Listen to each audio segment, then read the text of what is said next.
Starscream! I can't hear you! All hail Starscream! One more time! All hail Starscream! This is going to be juicy. Hi, I am Janky, and today we're going to be doing something completely different that I've never done on my channel before. We are going to look at Studio Series Bumblebee movie, Starscream. Now, this is really cool because this is kind of something I wanted to do, something I wanted to try out. I'm a big Transformers fan. I mean, look at the merch. Let's go. Shout out to my mom for giving that to me. I love Transformers a lot, and I have a good amount of figures. I want to say like 18, including this guy, Stomp and Chomp Grimlock. So, and I found him randomly in a closet at my nanny's, which is great because this is like one of my only childhood toys that got left behind, and you know, he's great. He'll get his own review, inevitably. So we're just gonna get stuck into why this guy might be great and why he might be bad right now. Okay, so first things first. Ever since like I saw this thing, I was on a mission to get it because just look at this thing. The perfect representation of Starscream from the Bumblebee movie. It's my favorite design. Before the Rise of the Beast, Bumblebee was my favorite. You know what? It is my favorite. It is, and so is Rise of the Beast. You can have two favorites. You don't have to pick and choose. But just look at this thing. The detail is insane. We're gonna get stuck into that in just a moment, but giving you guys a quick 360 of what you can expect. Like for Voyager, this thing is pretty big. The wingspan. Ooh, man, like it just gives off this imposing vibe. And honestly, I think it fits in very well as one of the main Decepticons to be one of the bigger Voyager class figures in the Studio Series line for the Bumblebee movie, which means no, you can't fit this in any of your holes. Just look at this guy. You got the rivets on the thigh, and you even have some, I don't know if you can see it that well, but you even got some internal detail in the thigh underneath the peg, so when you turn it, it kind of reveals more of it, which I think is super cool. You have these 3 little circle things on the kind of, alright, focus. I don't know what these are. I'm just gonna call them like pylons. You have these little hollow pieces for like the slider, which is used for transformation, and it can kind of be used for wing possibility, which is also really cool. I like how you have the thrusters on the bottom of the shin coming down all the way to the ankle. If it'll focus, there we go. Nice, look at that. I don't think it's blast effect compatible, because obviously the holes are way too big.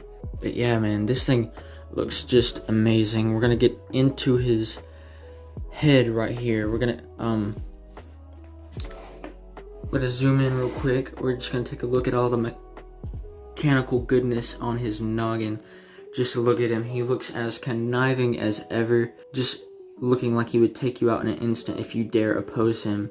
I love this head sculpt. This is genuinely one of the best that I've seen on a figure, you know, since I started collecting again.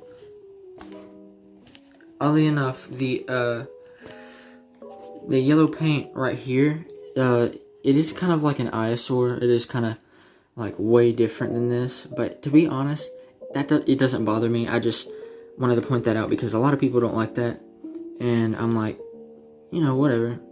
I don't mind it at all. You have this nice silver over here on the forearms, and the rest is cast in blue plastic, and you have this, like, all the detail looking really nice. You got this red trim going just above the elbow joint, which is really cool. You have these nice little whoops, sorry. You got these nice little things that come out, and they're like sort of like braces, like some sort of brace thing. I'll show off this figure next to the CGI model in just a few moments. But look at this. You got more metallic paint over here on the thighs, looking all nice. Cast in red plastic. Got this nice bulbous piece hanging off the back with the 2 panel lines, and these little slots, which are used for transformation. We'll get into that when the transformation comes around. And you have these nice breakups of like white, so it's not so bland on the blue. Just little bits and pieces. You can get some of that on the wings as well, just to break up so it's not so much gray. And all the red on the figure, all the red trim on the wings goes super well with all the red on the torso and his peen plate. But yeah, I think these eyes, they really... You know, their parent says, "You know who that is? That's the Grinch." And I go... Okay, so with the posability for this thing, starting off, we have rotation at the shoulder. You can do the full 360. You have in and out at the air intake thing. Kind of see how that works. You got a bicep rotation right there, and just above 90 degrees at the elbow, looking really nice. And if he were to be holding something heavy, you have a down at the wrist. Now it is more for transformation, but I mean, I'd count that because, I mean, you can get some pretty cool poses out of it. And going down, you have, let's see if I can do this on camera without bumping into it. You have a waist rotation right here. Really nice. You have a full outward motion at the hips, the hip joints. He can do the full splits, basically. You have this far out at the legs going forward, and this far out at the back. You have a full just above 90 degrees at the knee, I'd say, or just about 90 degrees. And last but not least, well, I have a few more points of articulation after this, but you have an ankle pivot.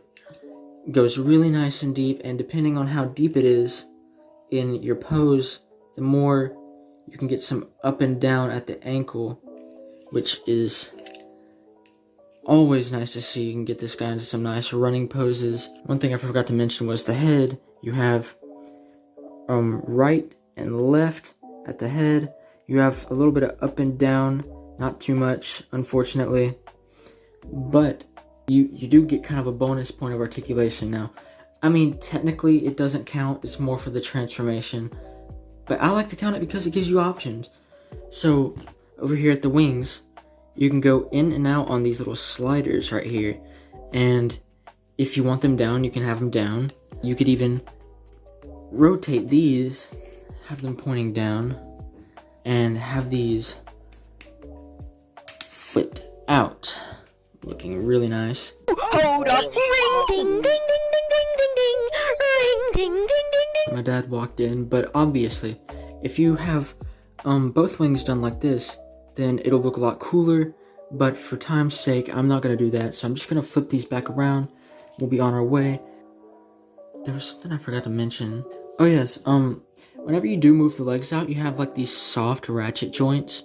I thought that was worth mentioning because it's like the only part of the figure which actually has like these soft ratchet joints. So I don't know, maybe that's something to take note of. I don't know. But yeah, so we're gonna get into the size comparisons right now. Okay, so I decided to take a look at the accessories first, actually, because it makes more sense. But yeah, we have this nice looking machine gun. It's done in this, I think it's cast in, yeah, it's cast in blue plastic, and it's painted black at the tip. So you can just slot it onto his hand. It might be a little hard to coordinate on trying to do on camera, but yeah, there you go. Makes it look like it transformed out of his forearm, and I think that is an amazing look. And I think honestly this fits a lot better than them just holding guns. It just makes sense for the Transformers in my opinion. And then you get these two null rays, which he can hold, I think. He can hold them.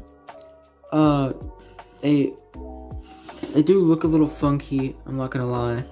But they're meant to go on his wings. This is this side's null ray, and here is the other side's null ray.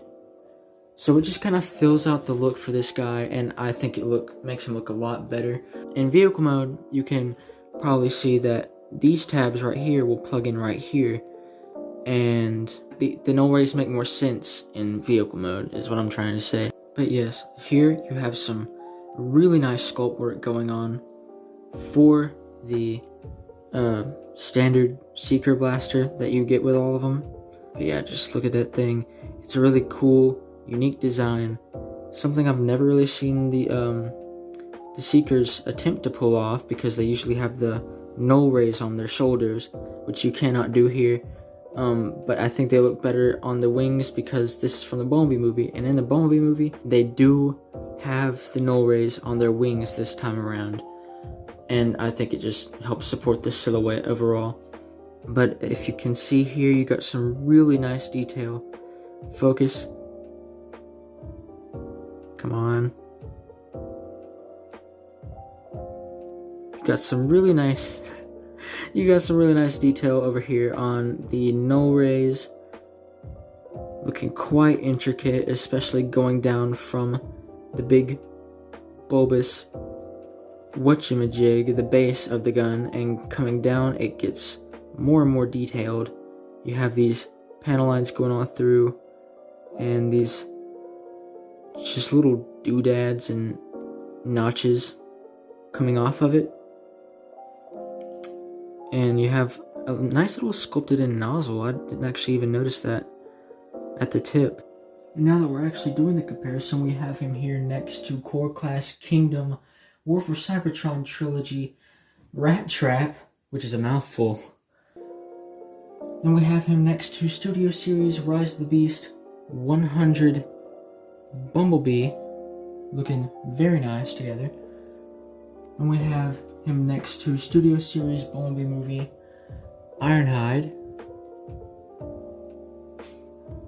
And then, last but not least, we have him next to Generation 2 Legacy Cloud Cover. Looking really nice together.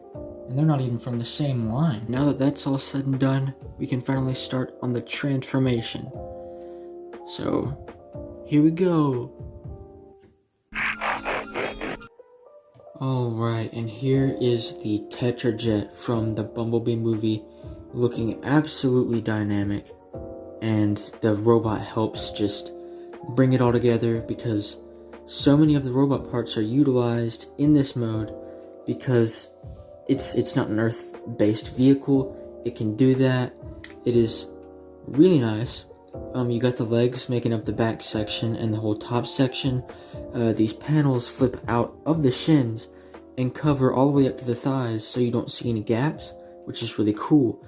And you have this really big blue fin with a nice white stripe on it, nice and simple. You have the thrusters back here. You have this big underslung gun, and the two null rays, which are doing absolute wonders for this mode, giving this guy a literal arsenal to work with while he is flying. You got the flashy Decepticon logo right here to accompany that nice red trim you have, and you have this nice pointy blue nose cone, which is made out of flexible material so you don't poke your eye out. And I just think this thing looks amazing. And like, honestly, they did a good job replicating what was in the film. So yeah, let's get straight on to the vehicle mode comparisons, or alt mode comparisons, because not all of them are vehicles, some of them are animals. Alright, so first off, we have Rat Trap back again. So, I mean, he's a pretty big rat.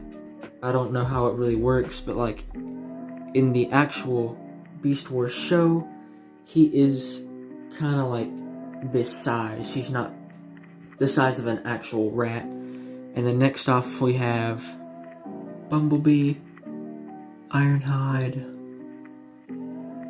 and Cloud Cover. I'm going to move these just a little bit so that you can see how they look.